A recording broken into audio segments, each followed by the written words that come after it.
das estruturas espirituais que o homem, o ser humano, né, encarnado, criou, sempre expressam, demonstram um conflito entre o bem e o mal. Isso ocorre, de fato, no plano espiritual? Ocorre.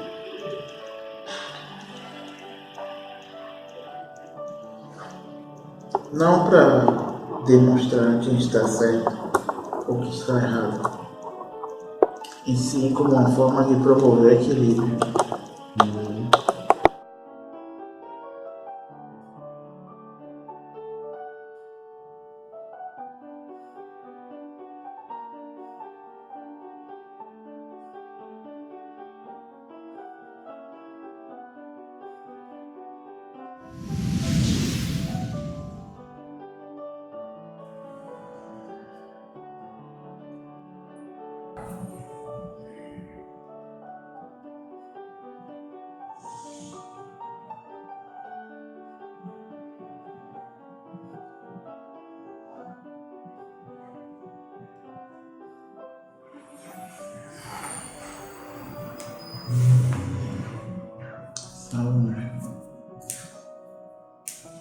Olá, Pai Antônio.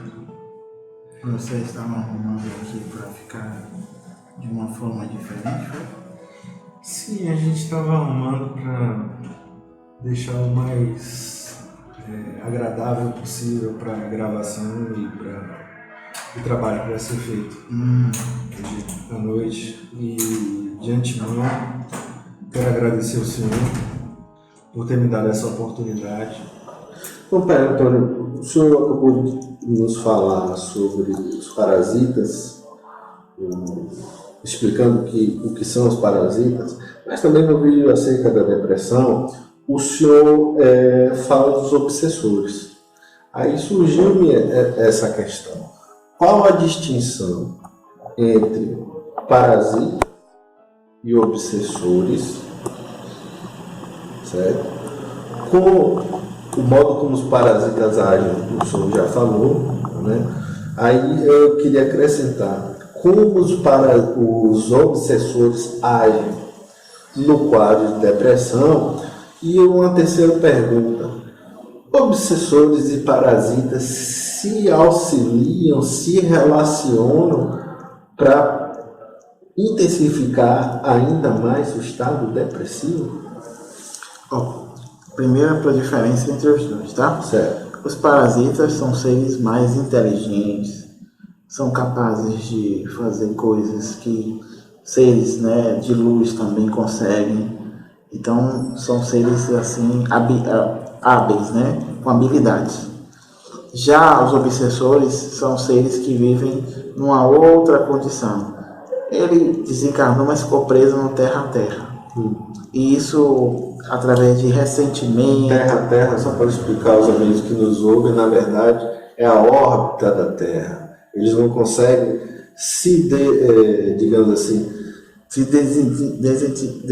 desvincularem da órbita terrestre. Isso. É como se a gravidade que o planeta Terra exerce sobre os seres materiais exerce também sobre os seres espirituais. Isso.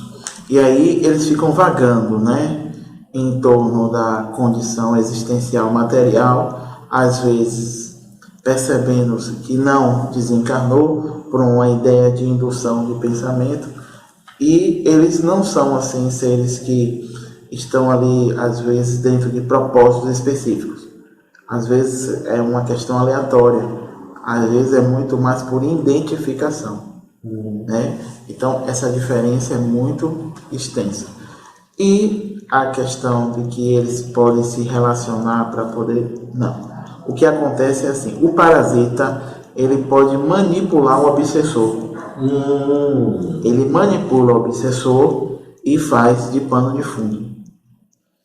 É como um ser espiritual escravizando outro ser espiritual para escravizar Um material. um ser humano encarnado. Exatamente. É nessa ordem. E consegue, né? precisamos nos manter vigilantes. Pai Antônio, o senhor fala de umbral, discorrendo sobre um vídeo acerca da depressão. Mas me surgiu uma dúvida, porque umbral, pelo pouco conhecimento que eu tenho da teologia espírita, é um lugar de fato que existe em um plano da realidade espiritual. Mas existe um umbral da depressão? Existe. Existe um lugar no plano espiritual com formato de umbral carregado dessas energias depressivas? Existe. Então eu vou estender essa pergunta para Antônio. Para cada enfermidade espiritual, existe um umbral respectivo? Isso. Dos alcoólatras, dos drogados, dos fumantes, assim sucessivamente. Que é a terra paralela, que se parece como o segundo umbral, e que é o local para o qual são puxadas, levadas as pessoas pelos parasitas até lá.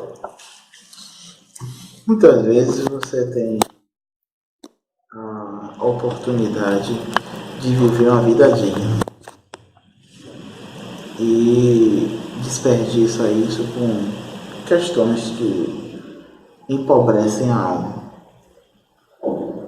Na medida em que não existe, a possibilidade de reformulação íntima ou espiritual, a energia que você acaba se identificando é diferente de uma energia natural, da qual a pessoa se faz,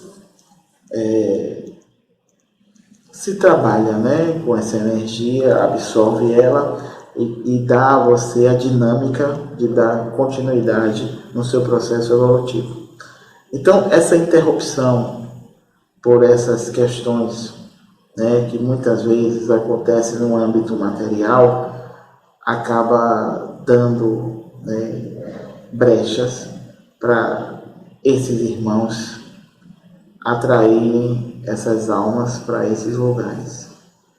Porque o magnetismo deles são tão intensos que faz com que a falta de identificação com a real necessidade evolutiva daquele ser, ela fique vazia e, assim por dizer, sem nenhum tipo de expressão.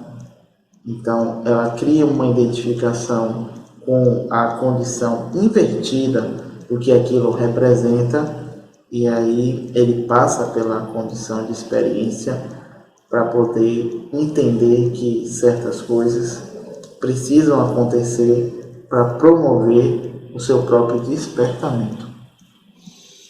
Ok. Pai Antônio, agora eu quero fazer uma pergunta. Pai Antônio, o que é desvio de destino? O senhor nos falou, logo uma das primeiras perguntas foi o que é destino. O que é desvio do destino?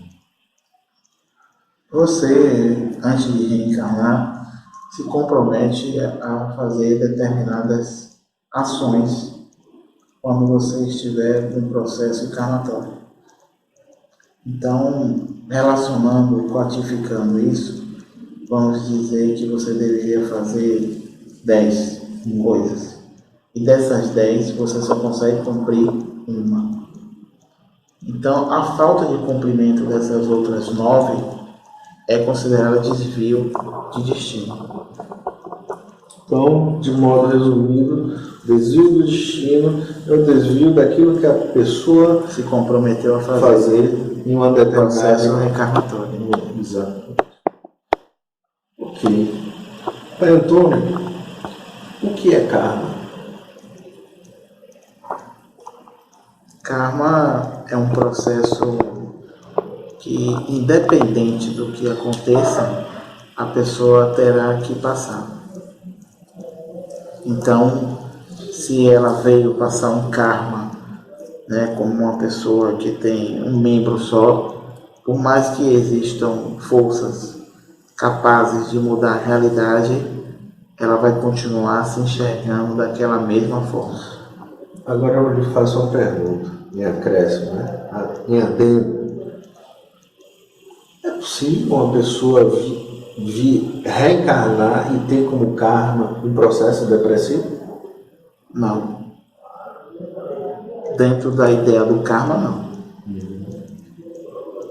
Porque a ideia do karma é resgate, né? É um resgate. Ela tem que passar por aquilo de um jeito ou de outro. Não tem como mudar. Karma. Pai Antônio, o que é liberdade? Em caso positivo. Não, o que é liberdade? Liberdade dentro do âmbito espiritual é tudo aquilo que você reconhece como um dever para o seu processo evolutivo. Repita, por favor, porque a sua definição foi muito boa. É tudo aquilo que você reconhece como um dever para o seu destino. Liberdade. Liberdade. E livre-arbítrio? Livre-arbítrio é a condição que você tem de perceber o que ele pode fazer e o que lhe capacita a fazer quando ele estiver encarnado. Então, por mais que pareça ser algo assim tão complexo, doloroso ou difícil, ele precisa ter aquelas experiências e a condição de alma enxerga a necessidade de ele se relacionar com essas questões. Então, o livre-arbítrio permite você ter a condição de escolher o que você vai viver aqui encarnado.